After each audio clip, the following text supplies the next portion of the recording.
Welcome to Follow the Data. I'm your host, Katherine Oliver. The pandemic has forced many to change their diet and exercise routines, and governments around the world are weighing how to encourage citizens to eat healthier and to get active again.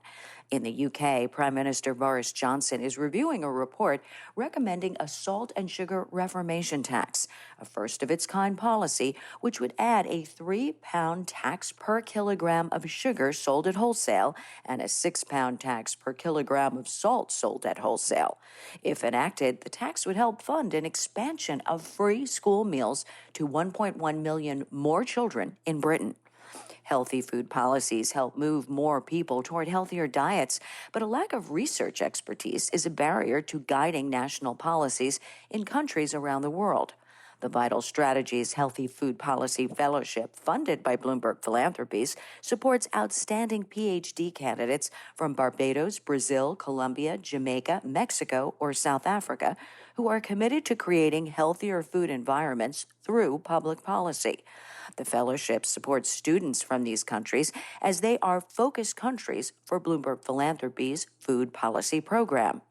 Ahead of UN International Youth Day, Christine Momanyi of our food policy team sits down with Trish Muzenda, Joanna Cruz, and Nicholas Guzman, 3 healthy food policy fellows, to discuss promising food policies and the fellowship program. I'm thrilled to welcome the Vital Strategies Healthy Food Policy Fellows to the podcast. You 3 were most recently chosen as the newest Healthy Food Policy Fellows and will be starting your PhD programs this fall. How about we jump in and maybe you can tell our listeners where you're joining from, what you intend to study in the fall, and where you'll be studying. Thank you so much, Christine. It's an honor to talk to you. I'm from São Paulo, Brazil. I am a lawyer and a researcher focused on human rights and public health. I intend to study healthy food regulatory policies in Latin America with a human rights perspective in the PhD in Law program at Nova University in Lisbon. Hi, everyone. This is Nicolas Guzman. I'm from Colombia. Right now, I am very excited to start a PhD in International Health with a concentration in health system, looking at specialization in health economic at the Johns Hopkins University. My name is Trish Muzenda, and I'm currently based in Cape Town, South Africa. So I'll be studying towards a PhD in medical science at the University of Cambridge. My research topic will be centered around understanding the food policy landscape in South Africa, and I'm really looking forward to being part of this program. Thanks so much, everyone, for sharing that and joining us today.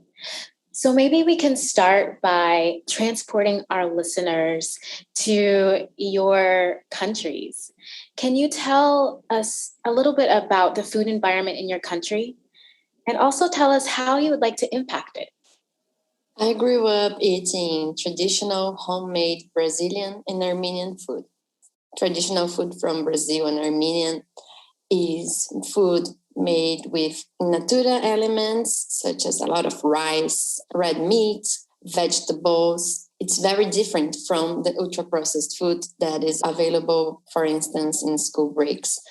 This ultra-processed food is highly industrialized food with a lot of salt, sugar, and fat in it. I would like my research and my professional activity to impact Brazil's food environment to promote healthier food choices. Regulatory policies that enable healthy dietary habits, such as promoting democratic access to organic and in natura food, together with regulatory policies that prevent unhealthy food consumption, are fundamental to promote health equity and to bring effectiveness to human rights. Thank you, Joanna. And Nicholas, would you mind transporting us to Colombia and telling us about the food environment and how you would like to make an impact? Colombia has a very productive land. It's a country very rich in fruits and vegetables and other products. Unfortunately, there is currently a high supply and advertising of ultra-processed food. It has changed the eating habits.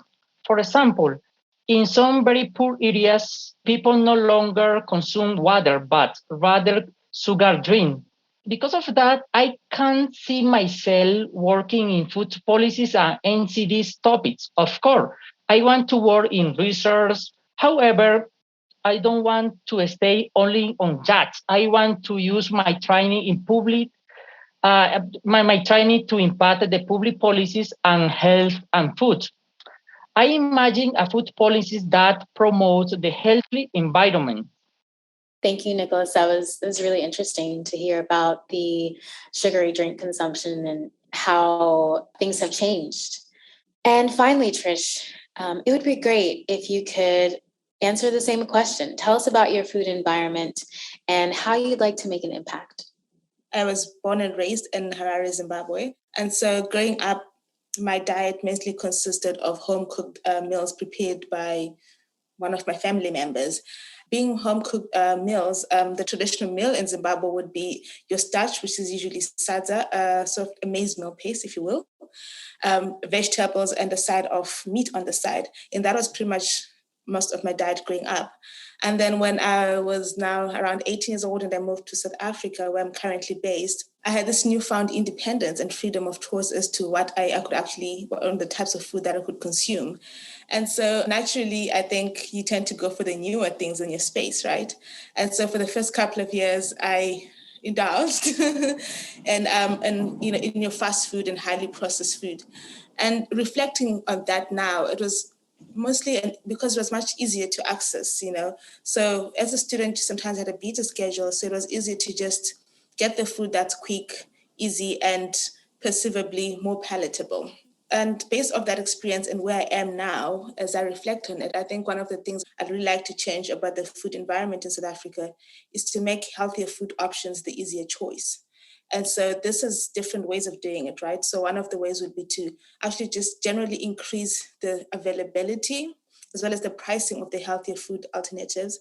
I think another important thing is, there's a lot of talk about, healthy food is boring. Like, sometimes when you're speaking to younger children, McDonald's versus your vegetables, you might have a little bit of a pushback there. So I think one of the most important things also is around, sharing of recipes and methods on how to make healthy food tastier.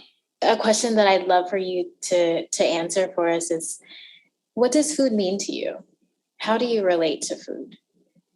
So food to me, food is life. There's a quote that I like by Virginia Woolf from A Room of One's Own. And the quote goes something like, one cannot think well, love well, sleep well, if one has not dined well. And so this quote pretty much encapsulates my views on food. It's what, getting up in the morning, it's what gives me the fuel to get up and do my work or to get up and do all the day-to-day activities that I've outlined for myself. And on the other end, it's very much an integral part of my social and cultural interactions, both with friends, family, and colleagues. So it's an important aspect of my life. And as such, I would say, food is life. That's such a wonderful quote. Nicholas, I recall when you were talking about the food environment that you would like to use your training to impact it in various ways. What moved you to pursue a degree in your chosen field of study? I have always been very motivated to help people, especially the most vulnerable. I found that a good way to do that is to impact the public policies. No? In Colombia, the economic factor is very, very important to design and implementation of the public policies, since resources in Colombia are limited. But there are a few people with training in this field. For instance, currently, civil organizations, stakeholder, and research community that are working in healthy food policies issues, they are confronting with economic issues. This has become difficult since many of them don't have experience in political economy. And when they do, they don't always have experience in health issues. This is a big problem. Because of that, I want to choose this program. So you'd like to be one of the unicorns in the field and really share your experience and expertise in both areas to impact the environment. That sounds amazing. If someone is listening and interested in pursuing a similar PhD program or is interested in this fellowship, what kind of advice would you give them? I think the most important is believe in yourself. I am a nurse, and it's kind of hard to move from that field to health economy and policies. But that is possible. Because of that, you need to make a clear plan and always think the health of the others. Many people will be happy to help you. That's great. And in your background as a nurse, I'm sure will definitely come in handy when you're pursuing your degree and your compassion for others and caring for others. I'd like to talk a little bit about the promising food policies that have been passed in your countries. For example, the health promotion levy in South Africa, new front of package warning labels in Colombia and Brazil. And Joanna, I'd like to know your take on these policies. I believe front of package labeling containing warnings about sugar, fat, and salt in ultra-processed foods is very important to reduce the information asymmetry between consumers and the food industry. It's a valuable tool to promote healthy food choices. It can be used as a standard to marketing restrictions of unhealthy food, as seen in the Chile experience. I believe that healthy food policies are fundamental to promote healthier food choices in countries. In many countries, there are unhealthy food environments and major industry interference in food policies.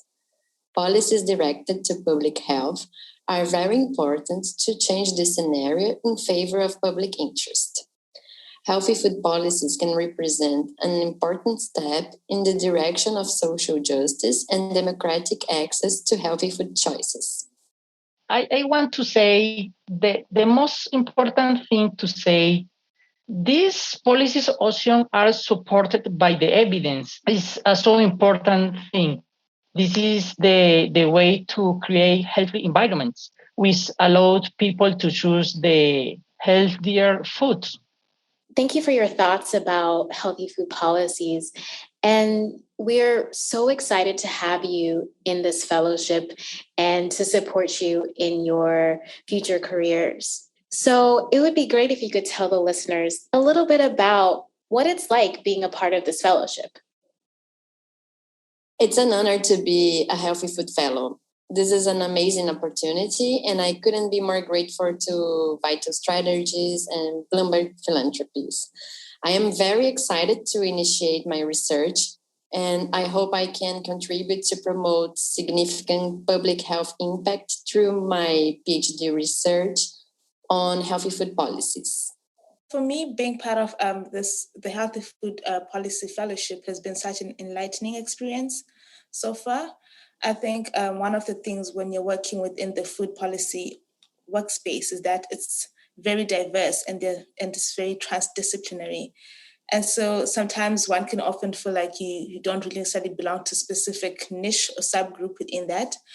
And so being part of the Healthy Food Policy Fellow has been great in that it has exposed me to a whole network of people who are coming from different backgrounds and have different interests, but overarchingly, we are all trying to contribute towards healthy food policies and ultimately create better food environments as well as consumer environments.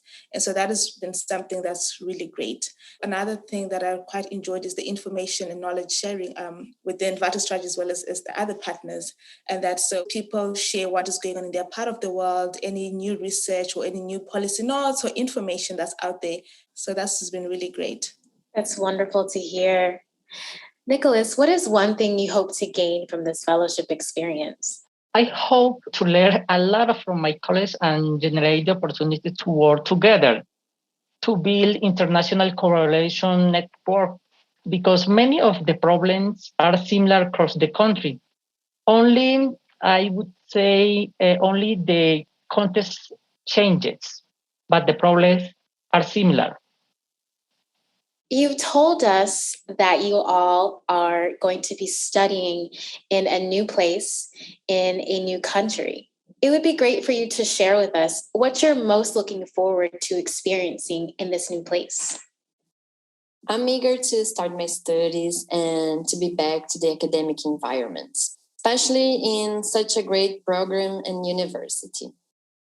Of course, I'm also really looking forward to eat Portuguese traditional food, which is delicious, and to taste many varieties of bacalhau, or you can also, which is the same of codfish, that are available in Portugal. Nice. So I'm assuming bacalhau is one of your favorite foods. Yeah, definitely. That's great. And so, Nicholas, you'll be traveling abroad as well. Tell us what you're looking forward to. Many things will be new because this is my first time I will travel to United States. I am very excited and nervous. I am so happy for this opportunity. Learn from many cultures. I think United States is a good opportunity to meet people. Because of that, I'm so happy.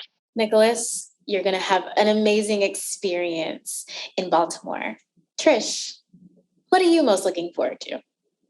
Similar to Nicholas, I'm really looking forward to meeting new people, particularly coming out of a lot of series of lockdowns and that sort of thing with the pandemic. So that would be really exciting. I'm also looking forward to I'll finally be forced to learn how to cycle. So I hear that Cambridge is is a cycling city. So I'm looking forward to once again trying to ride a bicycle, and hopefully this time I'll get it right. I think you all will have wonderful experiences in new countries and will have plenty of stories to share. We're looking forward to welcoming a new cohort of fellows to join you all on this journey. Applications will be released in October 2021 and can be accessed on vitalstrategies.org. I hear the excitement and the anxiety in your voices, but we are confident that you will have an amazing journey. And so in this time of anticipation for this new experience, could you please share maybe one piece of advice for anyone who is considering applying to the fellowship? I guess my advice would be, if you're passionate about promoting social change through healthy food policies, be sure to present this information in your application. Fellows have a very important role in the public health policies. On the technical side, I guess, I think when preparing your application, do take some time. Do take your time to write up the application. Trust me, it will go through a lot of series of revisions, so do allocate time for that.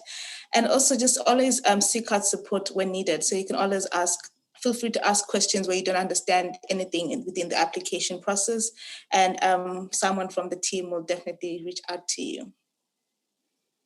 My advice is work on the application ahead of the time. It's so important.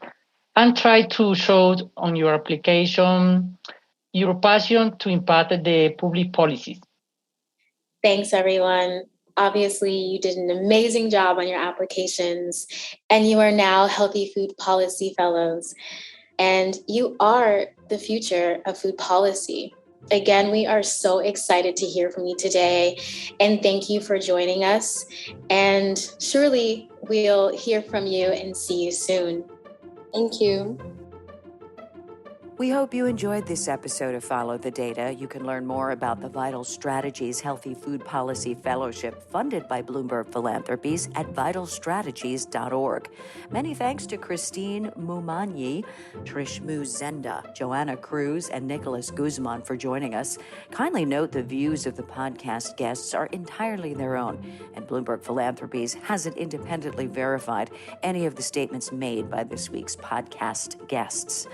If you haven't already, please be sure to subscribe to Follow the Data. This episode was created by Amy June, Sarah Washington Gogan, Devin Alessio, Allison Crone, Jean Weinberg, Christine Momanyi, Nina Prasad, Pallavi Puri, and John Young.